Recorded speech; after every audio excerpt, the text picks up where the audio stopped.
first this evening as Caribbean leaders continue to respond to the threat by the United States to revoke their visas over alleged exploitation of Cuban medical missions. The government has indicated its intention to continue Jamaica's long-standing Cuban Medical Cooperation Program. The government said in its review of the program, it has not found any evidence that it involves human trafficking. So that's the warning shot that has been fired by Jamaica. We've all been waiting on that. And on the screen, Andrew Holness, Prime Minister, and the Foreign Affairs Minister, Johnson Smith. Clearly, the Parliament of Jamaica has spoken. The Cuban medical program will remain with Jamaica. They will continue to cooperate with Cuba on its medical mission that has saved so many lives in Jamaica. Marco Rubio would be in Jamaica today for the start of the meeting, and he will hear from all CARICOM members on how they feel about this issue. But Jamaica has sent its warning shot loud and clear from the Parliament that the program with Cuba will continue. The government's position came on Thursday, but not from Prime Minister Holness. Instead, Foreign Affairs Minister Kamina Johnson-Smith. Our structured process of review and engagement is progressing well, and we remain confident in the integrity of this program. We continue to engage diplomatically, including discussions which I held with the Cuban foreign minister, the current head of the U.S. Embassy, with whom both Minister Tufton and I and our teams met. And of course, as between CARICOM foreign ministers, as you would be aware, we have had discussions. We've exchanged perspectives, and we are seeking to ensure the best understanding and outcomes of this matter. In a statement, Senator Johnson-Smith said a review of the program was initiated well before international scrutiny started.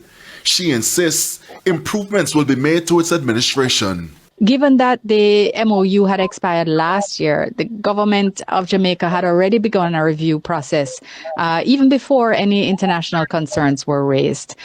So while we have identified a few areas for alignment with our own overseas labor programs and how they are administered, we are confident that the Cuban program is a legitimate bilateral cooperation program, not an example of trafficking.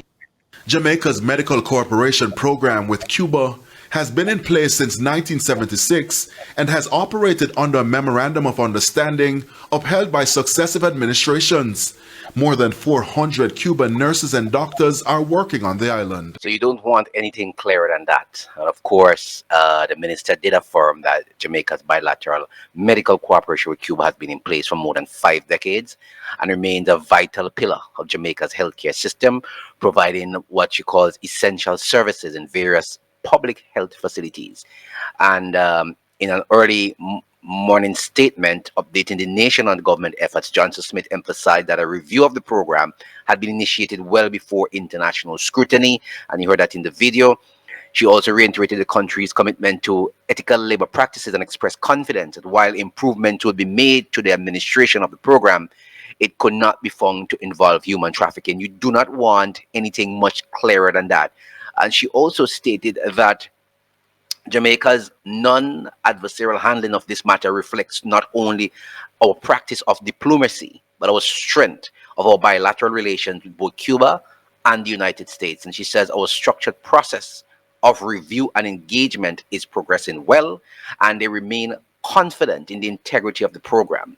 We continue to engage diplomatically, including discussions with the Foreign Minister of Cuba, the current head of the U.S. Embassy, and of course between CARICOM foreign ministers to exchange perspective and ensure that the best understanding and outcome of this matter, says Johnson Smith. So that's what you got. But they have sent a clear warning shot. Diplomacy is done behind closed doors most of the time, not in the public, not grandstanding.